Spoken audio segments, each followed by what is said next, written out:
This is the Flex Network. Flex on everybody. Ladies and gentlemen, welcome back to the Flex Network. Brandon, my boy, is trying to throw me off here. I am your host, Flex Shane. You can follow me on Twitter at the Flex Network 1. I am joined by the gallivanting traveler himself, Brandon Adam. You can follow him on Twitter at Brandon D. Adam 19. Brandon, welcome back. How you doing? Oh, I'm a little bit out of sorts this week from traveling a little bit, but getting back in the swing of everything and ready to talk some fantasy football because I really missed it this weekend. I really was. I can tell something was off all weekend, and it's because I wasn't focusing on fantasy football at all. So it was kind of a cool story. I was telling people you were out making the world a better place. Sure. But why don't you tell people, because it's kind of a cool story, just where you were, what you were doing, who you were meeting with, and Sure. Yeah, I was in New York City. I was attending a foundation banquet of Tunnels to Towers, the Stephen Stiller Foundation. And what they do is post 9/11 veterans, they build homes for wounded warriors that are catastrophically wounded. They pay off homes of police officers that have fallen and on duty. Same with firefighters. They pretty much are the people that swoop in when tragedy strikes and takes care of your family. And they're pretty great. And we were doing so Stephen Stiller was a fireman in New York City on 9/11, and he had to run through the Battery Tunnel from Brooklyn all the way to the towers. And it was about a 5K run for him in full gear when the roads were gridlocked to get to ground zero where the towers were struck. And he ended up passing inside of the tower, South Tower. And his family, instead of dwelling on that as a huge negative in their life, they changed it and brought an amazing legacy to his name by creating this foundation that's helped thousands of people across this country. And it's going to be thousands upon thousands more in the future. That's awesome, man. That sounds like a lot of fun. I mean, it's it's fun. It's awareness. It's important, right? So I'm Canadian, but obviously what happened back in 9/11 changed the world. We already talked about this. For those of you who have Netflix, it's actually a really cool show that I really recommend watching. I just finished watching it the other day. It's called Turning Point. Sure. And it's about 5 or 6 episodes, and it talks about the history of what actually happened with 9/11. It talks about the context of why 9/11 happened, and then obviously the aftermath of that, and just the war in Iraq, the war in Afghanistan. A really cool watch. I want to give a shout out to the owners of Robert Kraft, the Patriots, owners of the Giants, owners of the Jets, and the owner of the Falcons. They are heavily involved in this foundation. They donate millions every single year, and I was rubbing some elbows with them and at this dinner, and it's humbling to be in front of people like that that use their wealth and their influence for good. Absolutely. And I don't know. I mean, so as somebody who's follically challenged, I love the long flowing locks that you had. And for those who are just listening to the show, Brandon used to have hair pretty much down to his shoulders, if not longer than that. And he cut it all off, man. He's got this fancy little do. He's got a little flow to the side. Yeah, homie. I like it. Yeah, I'm back to the old Brandon. What you knew me at, like what you guys were seeing me as, that was like COVID hair. I hadn't got a haircut since COVID. Oh, damn. And I let it grow out for hockey and for all that. But you know what, dude? When the hair is in your eyes every single play when you're on the ice, I was kind of over it. So I decided to cut it all off and start and look presentable in front of all these, billionaires. so it wasn't probably a show. No, it wasn't. Network show. Nothing to do with our show. Damn. It's Spooktober, and we are back, and it's gonna be spooky times for the next month, and I love this month. So I just had to wear my shirt. Had to put it out there. That's awesome. That's awesome. What's going on, Bali? Thanks for joining us today. We really appreciate it. So we have 3 weeks into books, Brandon. Sure. And, I like to think of week 4 as kind of like the, reflection on your team. How you doing? Do you need to really make some like major trade moves, or are you sitting in pretty good shape? Over at Roster Watch, Byron Lambert does this show that I recommend everybody go listen to. It's a free podcast, at least for now, on anywhere you get podcasts. It's called the Trade Cast. It's really cool because it talks about just kind of buying and selling of players from, obviously from a fantasy perspective. And just some targets. So that's really interesting. But for us, what I really wanted to go through today, Brandon, is let's reflect on what we've seen. Let's look at the players that are doing well, the players that are doing poorly from a fantasy points per game perspective. Look, there's a lot of peripheral numbers that look good for certain players, but at the end of the day, it's about production, right? So we want to go through and look at some of the players, wide receivers, quarterbacks, everything like that. We're not going to spend hours on this, but just some players that might jump out at us that are kind of surprising. And then we'll give our opinion on whether or not we think that's going to continue for the season or get better or get worse. And then, of course, we'll get into our flex plays, and then we'll call it a show, man. So it's kind of funny. So I've got a PC. Brandon has a Mac. It's just chaos setting spreadsheets back and forth, but that's okay. Oh, it's okay. We made it happen. Care about that. Look, we made it happen. I'm an old man. I just printed it. At the end of the day, just print that shit off. Just print it. Yeah, exactly. Exactly. For sure. So I want to start talking about quarterbacks. And so for those of you who are going to be listening, I'll do my best to kind of explain the different positions, but it's really important that you understand I'm looking at it rankings based on fantasy points per game. Because for the season, if a player misses a game, whatnot, that obviously matters. So I like to look at it on a fantasy points per game perspective. And so, Brandon, let's start off with the quarterback sheet. And I'm just going to really quickly read the top 6 players.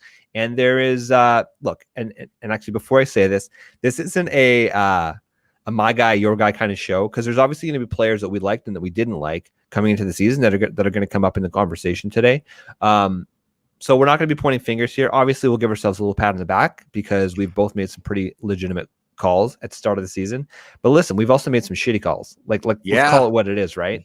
There's just players that have not performed to the level that we thought they were going to perform. That's fantasy football, man. If it was easy, it probably wouldn't be fun. Let's call it what it is. But, all right. So quarterback, fantasy points per game. No surprise, Kyler Murray is sitting at the 1 spot with 29.73 points per game, which is astounding. He is exactly what we thought he could be. One of the reasons that we ranked him, I think I had him as like the 3rd or 4th quarterback. I don't exactly recall, but it was right around that spot, was because at the end of the season last year, we saw with the sore shoulder that it really affected his game. He didn't want to rush as much, and he wasn't passing as effectively. But the man is healthy, and my God, the man is balling out. So there's Kyler, he's going to continue, right? Like that goes without saying. So we're not going to go into that. Tom Brady's sitting there at number 2, though, man. Yeah. And didn't see that happen. Well, the reason we didn't see it happening was because the true upside players are the players that can get it done on the ground, right? But man, when he's got an elite passing offense like that he does, and so far Tom is throwing for 10 freaking touchdowns, man. It's been insane. It's been incredible. Yeah, he's been fun to watch. So I think it goes without saying, though, like Tom Brady's a starter every single week, right? Yep. In one, don't take him out of your lineup. Yeah, period. No, don't matter. Don't do it. This week, obviously, the Sunday night game. It's the game that people have been talking about all week. He's going into Foxborough for his reunion game. Listen, he's going to put a 50 burger up. I think so too, man. You know what's disappointing though? Gronkowski's not going to play.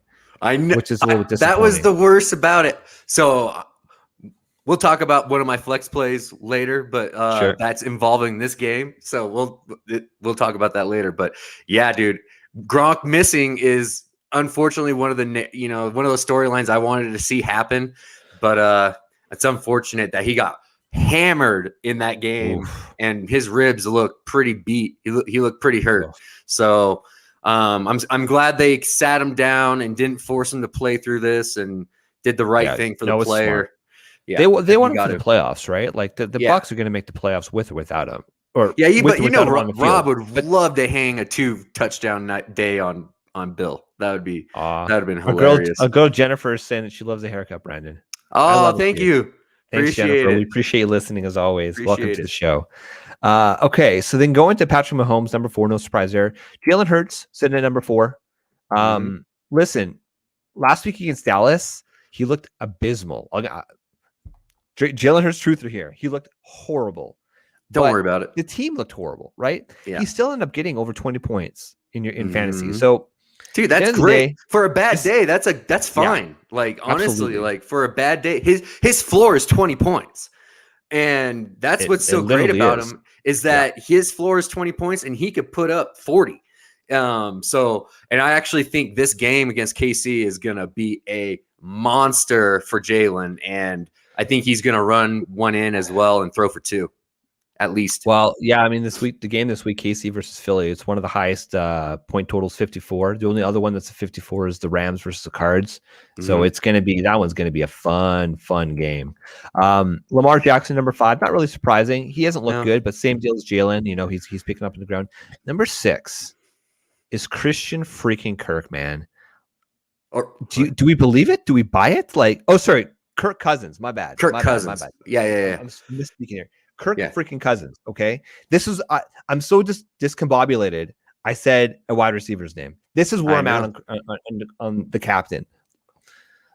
Is this going to continue, man?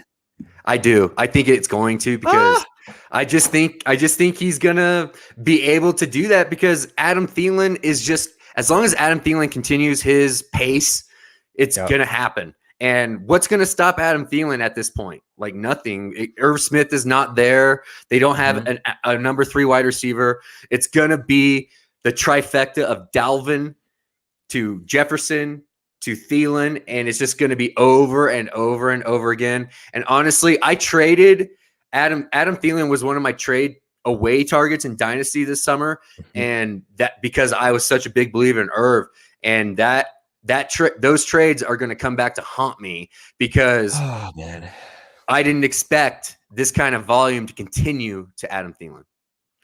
He catches touchdowns. That's what the man does. Man. He's a touchdown freaking machine. I'm not quite there because you look at who's after him. I mean, look, in a super flex league, you're starting to captain every single week without question. He's a QB1 for sure. Like he might end the year at like 10, but yeah.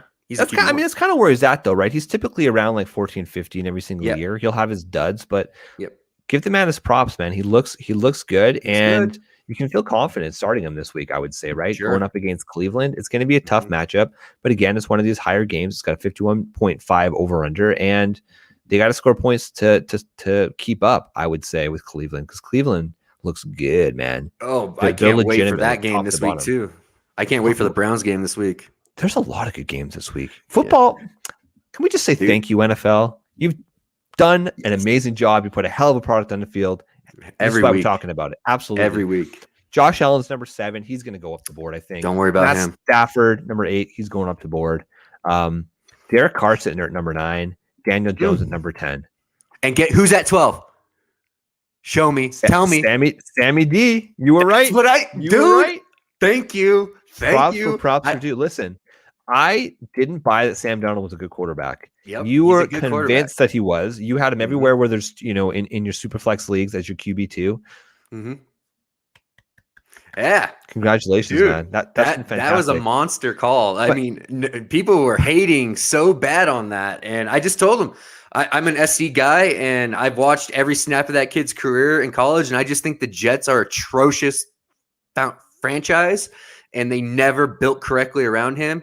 And in Carolina with Matt Rule and the OC Judge, man, they got him. And the cool thing is we haven't even seen the upside yet of Darnold yet. And that's what's so great. He's a QB1 without even having huge blow-up games yet. You know what I love about Sam Darnold right now? Yeah. He is targeting the hell out of DJ Moore. Finally. Yes. Finally. Yeah.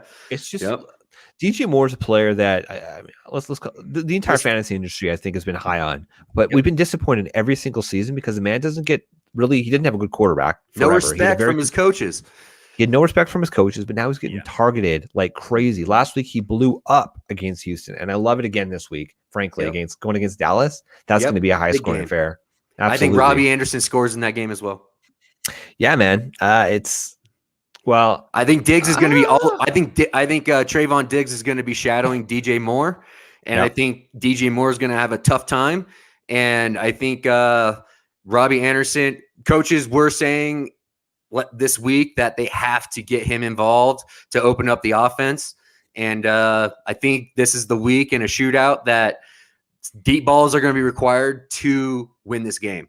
I think he's going to have to throw for 3 touchdowns at the very least to stay with Dallas, and especially without Christian McCaffrey being in the lineup. And then I agree with you that the wide receiver 2 on the Carolina Panthers is going to have a hell of a week this week. We're going to talk about it a little bit later. That's what you call a tease, ladies and gentlemen. Okay. Justin Herbert. Yeah, you did. Yeah, you did. Justin Herbert's at 13. I'm not worried about him. Dak Prescott's sitting at 16. That's disappointing. But that's really because of the week 2 dud that he put up. I'm not worried about it. Don't be worried about him. Aaron Rodgers, 23. I'm a little worried about Aaron Rodgers. But again, that was after the week 1 dud. We called that regression, though. We called that regression all summer. I mean, of course. And of course. All summer. And you know what, though? Like, I think Aaron Jones, with his father passing away and stuff, I guess he's going to bring his father's ashes in his jersey onto the field, and he's going to play with it. So I expect Green Bay to try and feed that guy this week. And I actually think it's going to be a little bit of a lower scoring game, but I think Adam Jones is going to have it's going to be hard for him to get in that. Aaron Jones, he's going to have a hard time getting that end zone, but I think it's going to be a fun game for him. Here's a good question for you, Brandon. These rookie quarterbacks have not been performing well, right? But welcome to being a rookie, people, ladies and gentlemen. They are rookies. Okay? Yeah. Justin Fields put up a dud yesterday. Coach Nagy came out and he basically said he was not doing a good job play calling. He was doing everything wrong. He's got one of the best wide receivers in the game, Allen Robinson, who's been a ghost the entire season. Yep. The Chicago Bears are #bad. I think Nagy's gone. Fire Nagy. Yeah, I think Nagy's gone next year. The only thing that will potentially save his job is just the fact that because they traded away their first-round pick next year, they paid 2 first-round picks to get Justin Fields. Maybe they're going to give him one more season. Oh, absolutely, was worth it. But maybe they'll give him one more season just to see what he can do. But it's been horrible. Mac Jones, for what it's worth, he's played well. I would say. I mean, they're doing what they need to do. He's been fine, right? He's not the reason they're losing games, in my opinion, right? But it's not electric.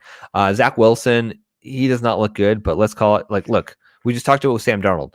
I get that Adam Gase isn't there anymore, okay? But they're still the Jets. They're still a dysfunctional organization, and it's going to take a little bit of time. Let's all these rookies. Let's not panic quite yet. Obviously, Trey Lance hasn't really played, but when he's played, he's scored.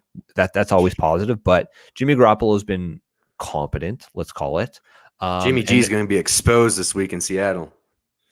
I'm looking forward to that game, baby. I'm still looking forward to that game. So listen. If you have a rookie quarterback and it's season long, I'm probably not going to play any of them. Not a single one of these guys. No. Justin Fields, I want to see it first, right? Look, I played him last week in one of my dynasty leagues. I did one too. It was painful, man. I had him in a DFS lineup. That obviously didn't cash. Be patient with these guys. Justin Fields is good. Throughout their college careers, it was always him and Trevor Lawrence were the top prospects, and for some reason he fell. He fell in the draft. I don't know why. Some people are saying it was a character issue. I've only heard good things when you talked about the people who were around him. I don't get it, but be patient with these guys. So I see David Montgomery game incoming. Yeah, I mean that's what you got to do, right? And that actually brings us to the running backs. So Derrick Henry, number 1. Aaron Jones, number 2. No surprises there. Christian McCaffrey, points per game. He's hurt, but he was number 4. Deandre Swift. Listen, there's your guy. I was high on Deandre Swift. You nailed it. At the start of draft season, I was taking him at the end of round 2, and then obviously as draft season went on, you realize I didn't have to pay that sort of draft capital to get him on my team. Deandre Swift looks good. Look, Jamal Williams looks good too. Let's call it what it is. It don't matter. There's no wide receivers. There's going to be so much work, but for both, it doesn't matter. Exactly. Yeah. So those of you who are saying that Amon-Ra St. Brown is going to be this electric wide receiver, look, he's a rookie, man. Taken in the 4th round. There's a reason he fell to the 4th. I liked him preseason. I was hoping that maybe he would be doing something, but he's only garnering 8% of the target share in the worst freaking wide receiver core in the league. So if you can't garner more than that in that freaking room, things are going bad. Things aren't good. And so I don't know, maybe next year, but Quintez Cephas looks like the most explosive guy on that roster as a wide receiver. Quintez Cephas looks good, man. He looks legitimate. I kind of like that. I mean, look, he's a boomer bust kind of play, and do you really want to start? I was thinking about him this week.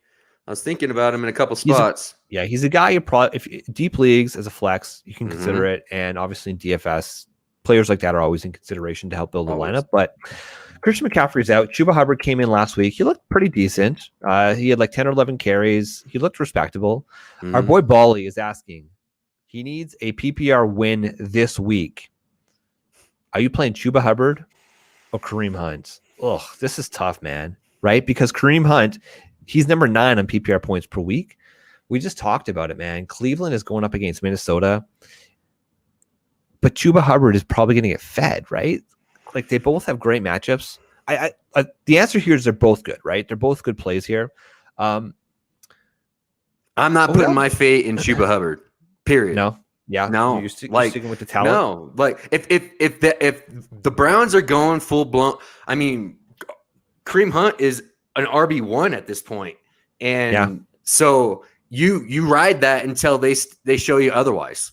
Don't take, like, I took him out of my lineup last week and I paid the price, and I should have just kept Hunt and just keeping him in my flex. But I like Hunt. I love the way they use him. I think, and that's why I didn't like Chubb where he was going in drafts was because of Hunt and how much this staff loves Hunt. So, in my opinion, I have a feeling that Chuba's going to have a rough day because I just don't see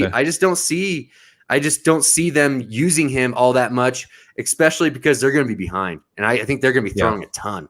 And so Kareem Hunt, he's had 29 carries on the season, averaging about 11 per game, or excuse me, 9.6. So let's call it 10 per game. Yep. He's getting 3 targets per game. He's at 104 receiving yards, 55 rushing yards, and 2 total touchdowns with 10 receptions. It's great numbers. So it's a full PPR league, 10 receptions. Like, man, he's going to get 3 or 4. And the thing is that when he gets those receptions, he's going to get big yards after those, right? It's big play alert. And every single week, this one's closer than I'd like to admit. But I have to agree with you, Brandon. I think Kareem Hunt's to play here, Bally. Come back next week. You can get mad at us if we lied to you. Yeah. I think they're both good plays. I trust Kareem Hunt more. Odell Beckham looks good though, man. Dude, like, Odell, I was out. He's a flex play. He's a flex play. I had a rant in the offseason about how he's dead to me. That's it. I can't go back to the well. Yeah. He looks like good. I'm going back to the well. I'm getting thirsty. I might be starting. And he's going to be matched up against Patrick Peterson, and Patrick Peterson is not Patrick Peterson of the old. No. I think he's going to get turned around on some big plays by Odell, and I think Baker finds Odell in the end zone at least once this week. What's your record, Bally? Let us know your record. Yeah, what's your record? I'm really curious here. If you want more risk, I mean, Chuba. No, go Hunt. Don't fuck around. Go Hunt. Don't. I agree, man. I totally agree with you. Like, I just don't put faith in Chuba. Like, I get it, but like his volume might be there. I mean, he might not. I don't know. Okay. So, you say you're 1 and 2. This is a time this week and next week. This is a time where you're gonna have to do a forensics of your roster. Are you a 1 and 2 and you just had bad beats? In the Banana Hammock Boys League that we play in Brandon, I'm 1 and 2, but I'm like 2nd or 3rd in overall points. So I'm still pretty confident with my team. Look, in week 1, it was a shootout and I lost in a shootout. That's going to happen. That happens. And I think you kicked my ass in week 2. I can't remember now. I've lost track. But listen, a 1 and 2 is not always a death nail, right? So have a look at your team. If you need to start making some trades, like now is the time, right? People are going to get hungry. People are getting itchy, and people are open to trading. Gibson. Yeah, go get him. The type of guys. Exactly. Go okay. Zach Moss had one good game. Meh. Najee Harris, he's overall at 7. That's a pure volume play. You're still starting Najee Harris every single week, right? But those Steelers, man. Oh boy. Deontay Johnson looks like he's going to play this week. It should help out.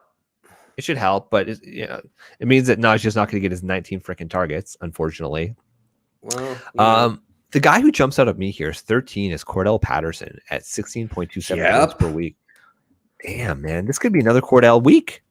Atlanta's going up against Washington, and I know it, and that's I'm actually going back and forth between him and Robbie Anderson for a flex play in a couple leagues, and I think I'm going to hedge. I'm going to do a couple with Robbie and one with Cordell, and the one I need huge upside for, I'll use Cordell. Because if they're going to use him around the end zone inside the 5, and give him, and I listened to Arthur Smith, the coach, on moving the chains a little bit, and he is in love with Cordell Patterson, man. Like they said that they haven't even really opened up what they want to do with him yet. So I think he can be a thing for a little while. Talk about a team that needs a freaking identity, man. Like, bro, what a mistake passing on Justin Fields and going with Pitts. Justin Fields, Jamar Chase, Mac Jones, Rashawn Slater, Penei Sewell. Any of those guys, man. It was never been irresponsible pick. We love Kyle Pitts. Never been he just is not the 4th overall. You just can't do it. It's irresponsible. And look, we told you guys at the start of the season, Kyle Pitts he's a rookie tight end, historically rookie tight ends. Dude, I fade the hell out of that. Yeah. Ugh. In one of my leagues, in one of my Superflex leagues, I'm stuck rostering Matt Ryan as my QB2. Every single week, I hold my nose and I pray. I pray to the fantasy gods. Him to you. That's in a different league. That's in one league. I took Matthew Stafford the MVP. yeah. But I was desperate. Dude, that's my worst league, and honestly, it was one of my favorite rosters You got Cooper and Stafford. What the hell, man? Dude, I as soon as I lost JK, Gus Edwards, and Irv in like a week, it was over. Like there was, I couldn't recover, and nobody was gonna give up. I just went full blown. I'm gonna look into next year, and I just went and got Javonte Williams. I like that. I'm pretty sure I have your first overall pick in that one. You do, dude. You're gonna enjoy a top 5 pick. Keep taking top that 3. Okay. Yeah, you're gonna enjoy it. A few more guys I want to talk to you about. Peyton Barber sitting at 22. He's getting a lot of love, man. Peyton Barber. Do we trust him? No, Jacobs is back. No, Jacobs is back this week. I think Jacobs is going to insert himself in that offense. Freaking Crudder, man. He's saying that. Oh yeah, we're still going to play Peyton Barber. Like, no, you're not. No, you're not. There's a reason Peyton Barber was available.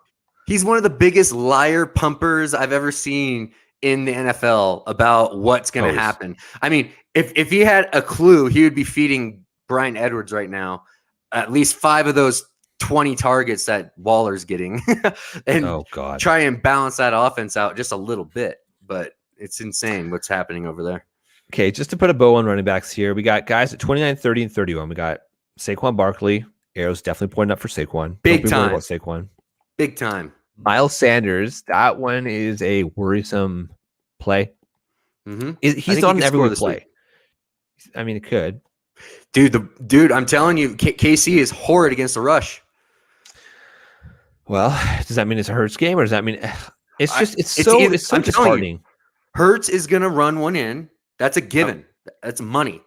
And that, if you guys want to do a little parlay, that same game card parlay, Tyreek Hill touchdown, Jalen Hurts touchdown on top of a Devontae Smith touchdown, and go cash some money. That's an easy and same game parlay.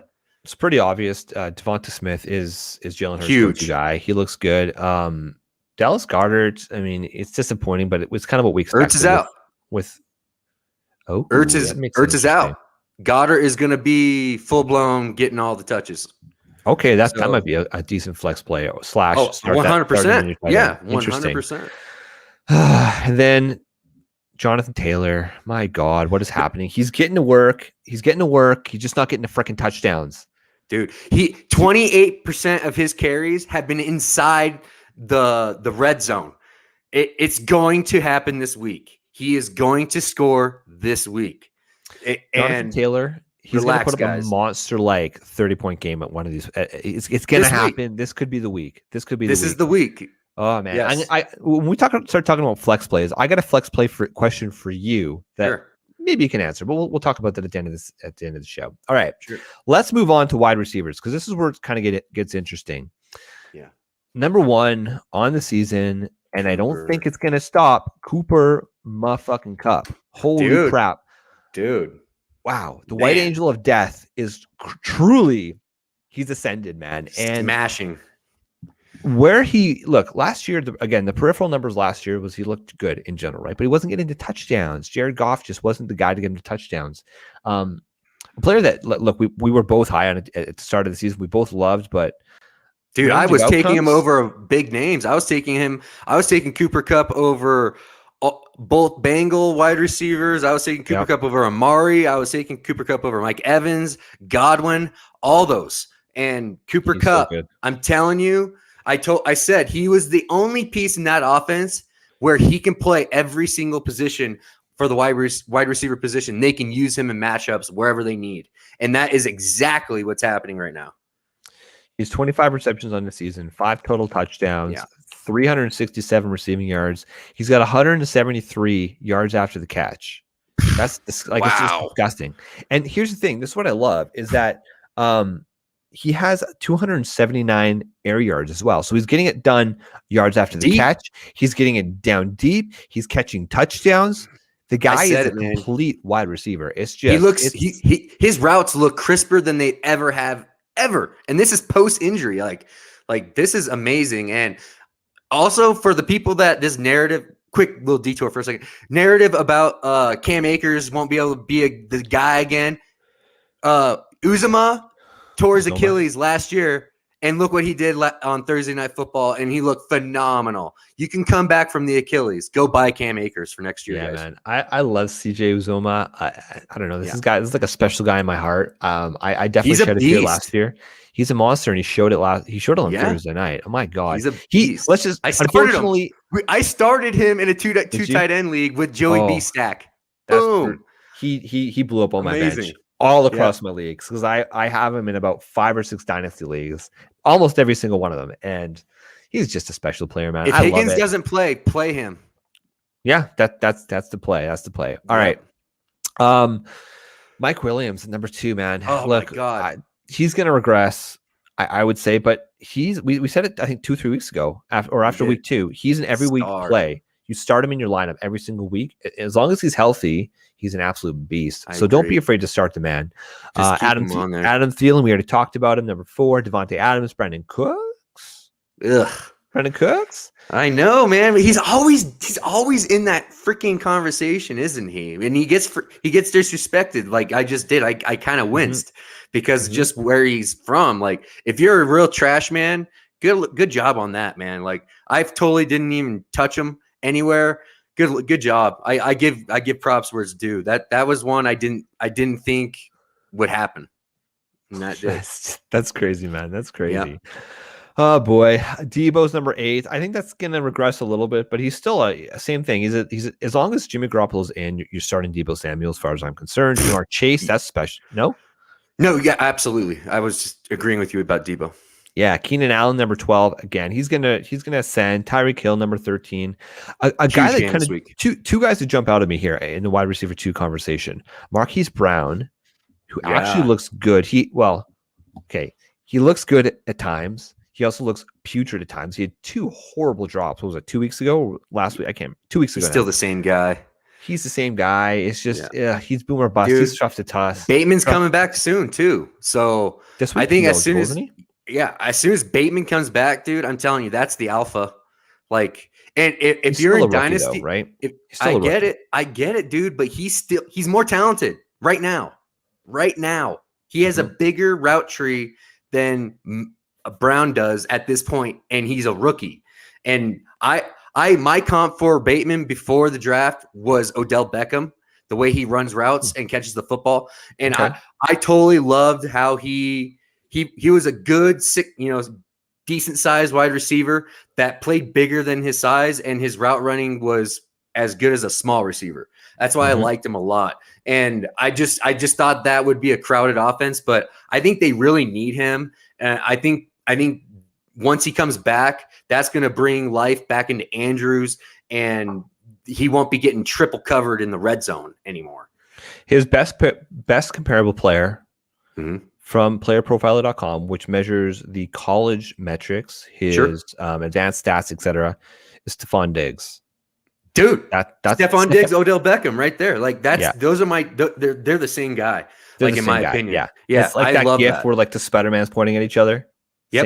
Same guy. Yeah, absolutely. Same guy, dude. I'm telling you. I agree.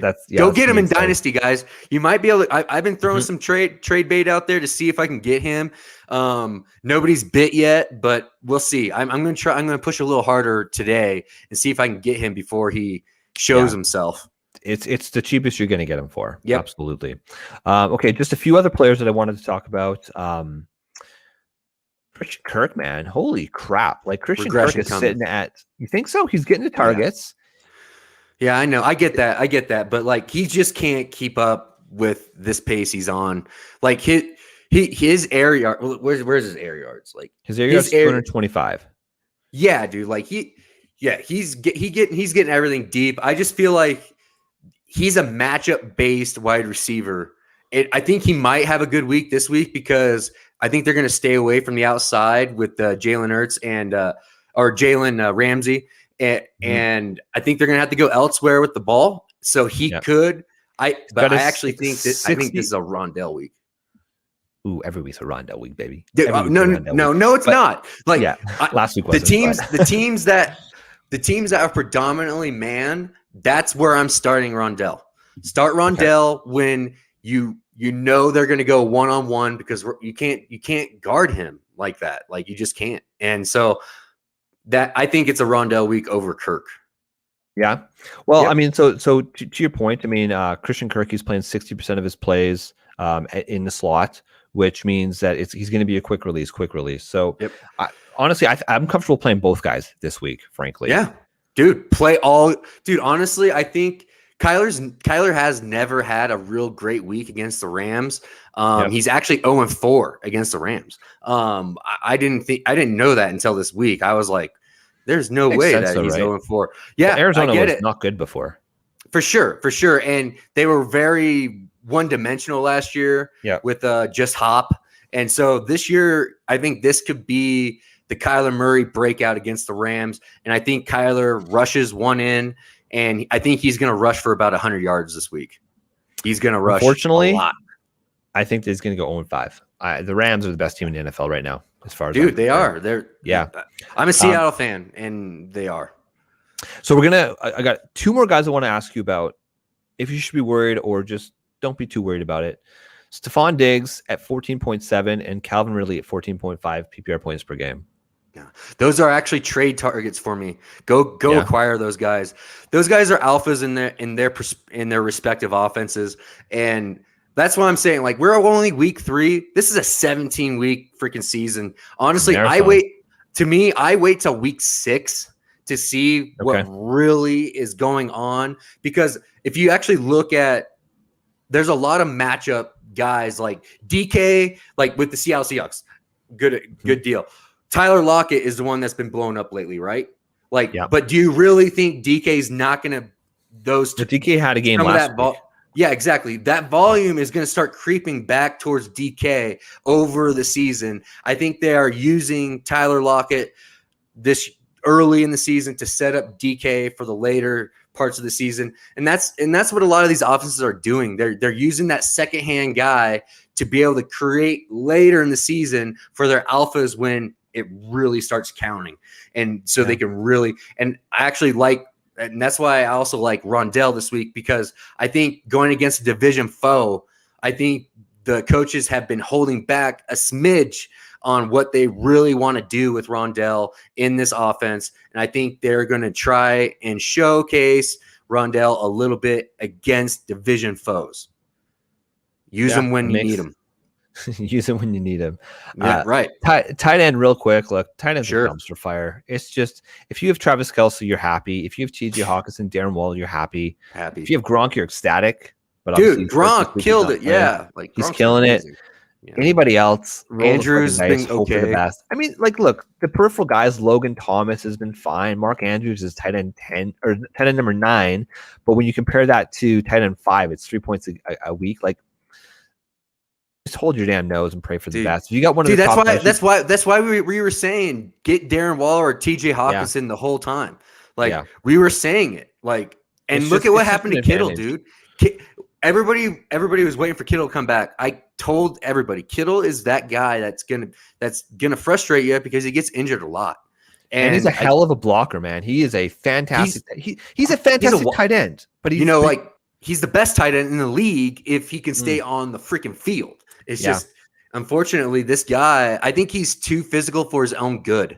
And I think he needs, like, that's what's so good about Kelsey is that he's so slippery.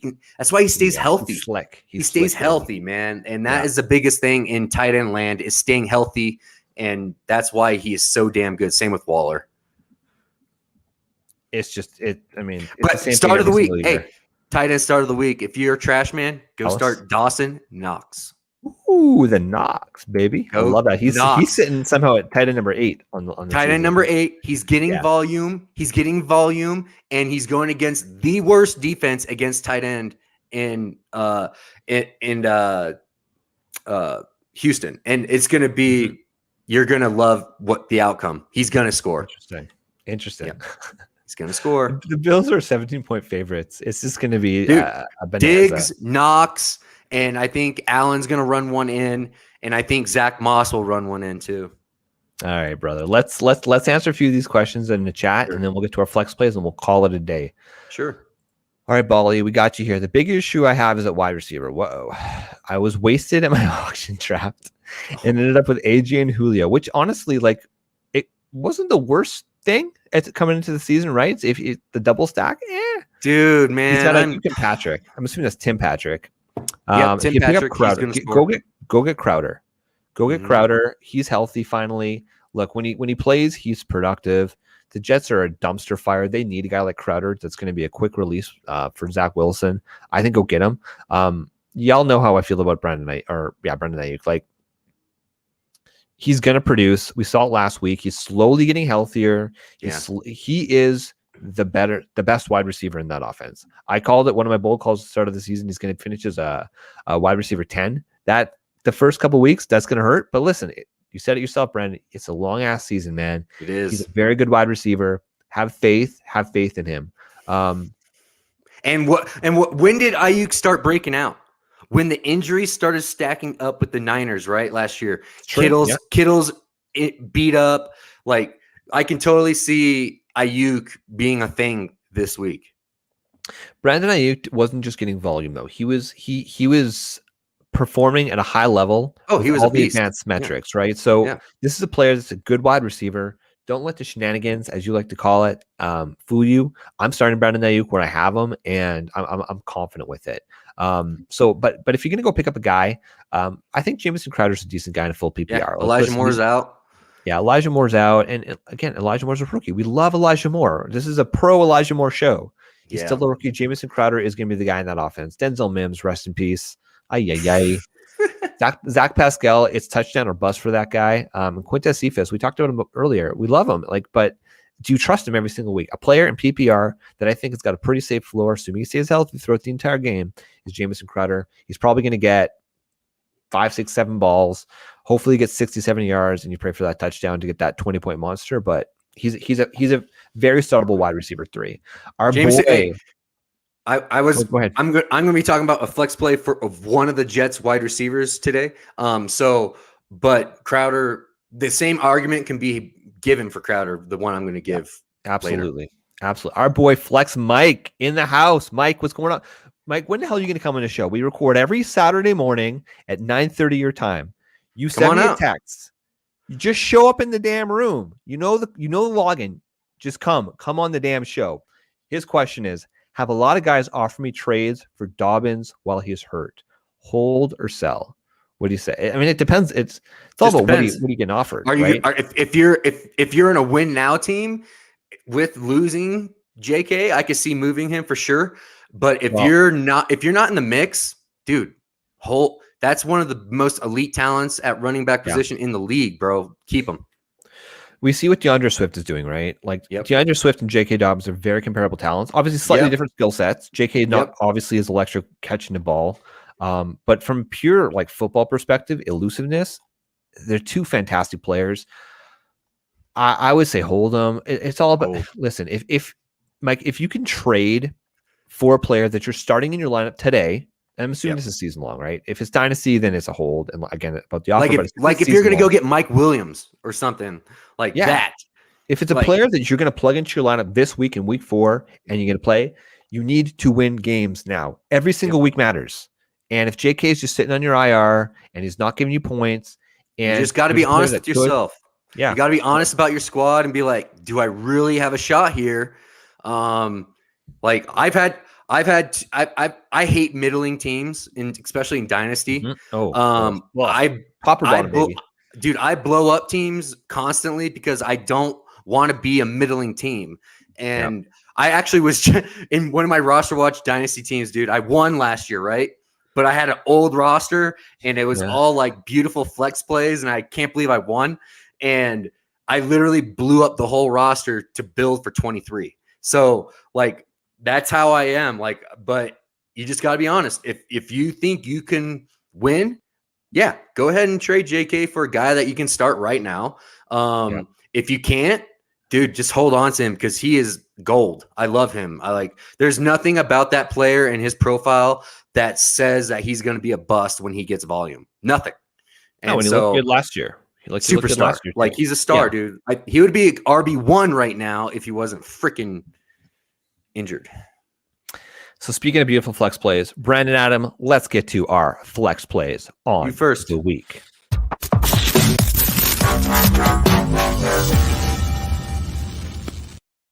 Oh yeah, we're stepping up our game. We got graphics. yeah. Straight up, dude. We need like those little crappy like fireworks, like pew pew pew coming out as well. Yep. All right. So I'm starting for my flex plays of the week. A few of you guys we've already talked about in the show, so I'm just going to throw them out there as plays, but I'm not going to officially make them my flex plays. Odell Beckham, if you've got him, I think you should play him.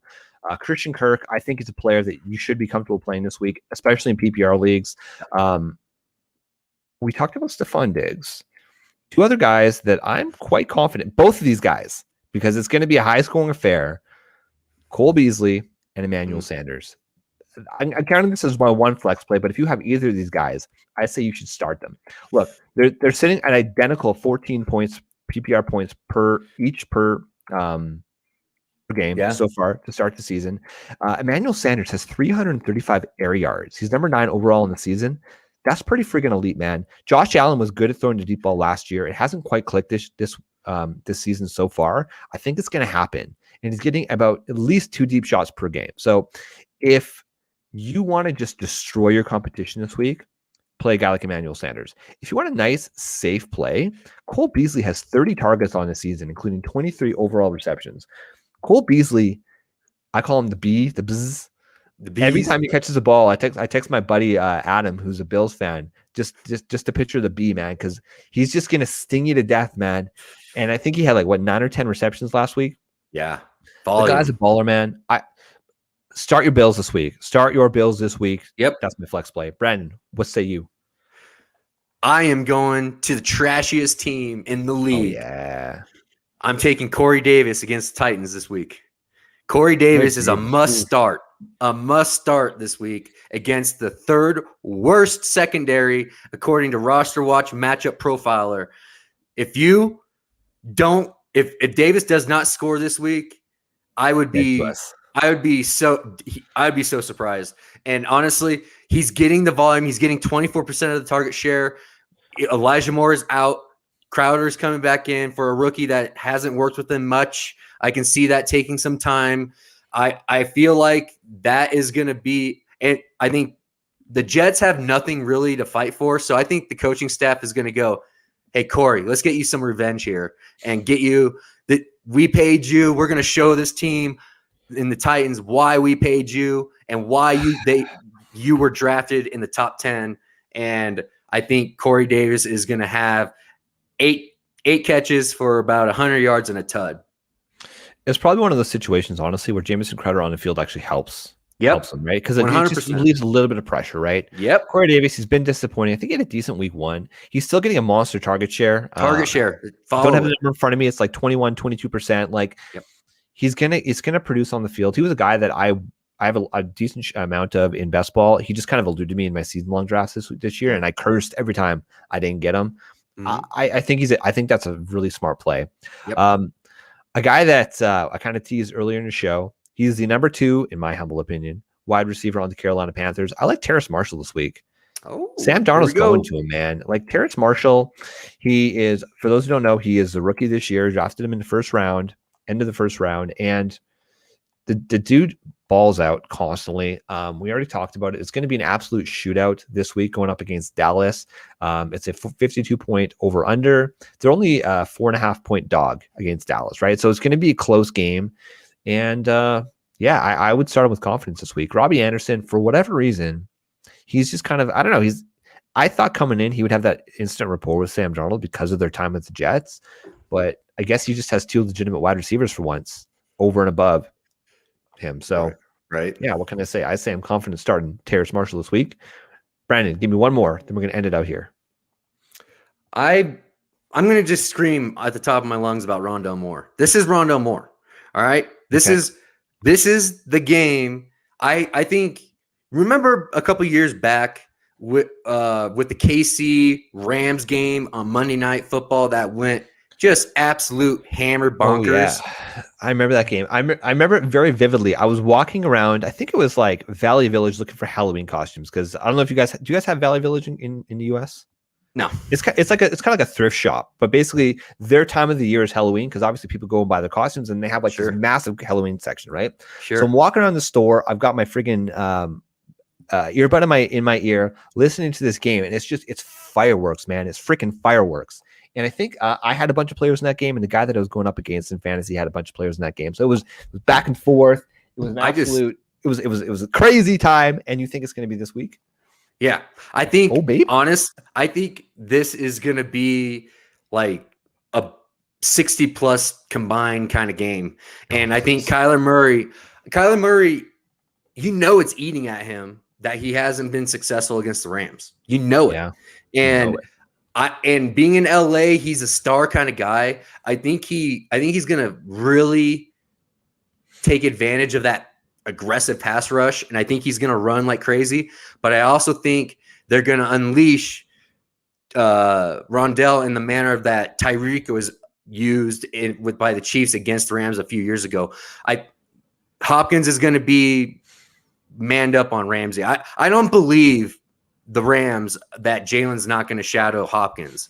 I don't believe that. I don't believe that at all. I think he's going to be dealt with, and I think this game is going to be won by Christian Kirk and Rondell Moore, and it's going to be those big explosive plays that come from Kyler Murray moving around the pocket and the pocket breaking down, and those two are going to come unglued from the DBs, and big plays will happen that way. And I also envision Rondell Moore rushing a touchdown in from the 5. Book it. Is Robert Woods going to show up? Like, can Robert Woods just please show up? I actually think, you know how the Rams are. Like, McVay, he likes to shift when somebody's been super successful in segments of the season. This guy likes to show how big his brain is, and he likes to kind of shift on everybody. I wouldn't give up on Bobby yet, Bobby Trees, but I said it when everybody was drafting him as the wide receiver 1 for that team. I told you straight out that was page. I got him in one of my leagues as in one of my auction leagues as my 3rd wide receiver, and you only start 2 wide receivers. I was happy, man. I was excited. I was pumped. AJ Brown was my wide receiver 1 in that team. Rest in peace, AJ Brown. Sweet, beautiful child. Just is not healthy this year.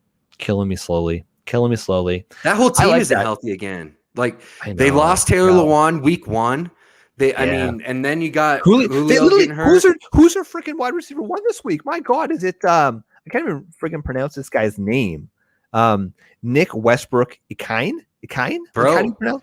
This is going to be a 40-touch game by Derrick Henry. The like, king. This the is king will like, come. This is what's going to happen. Like, it's going to be a slot. I feel bad for those Jets freaking linebackers because they are going to have a concussion by the end of this game. Like, oh, good Lord. They are going to be running into this 250-pound monster over and over and over again. And then in the fourth quarter, he is going to break off 40-yard runs like crazy. It's just going to be nuts. And I feel like if you're a DFS guy, that like Derrick Henry has to be in every lineup, right? Like, oh yeah. I mean, well, look. like, so our boy says over at he's now RotoWire.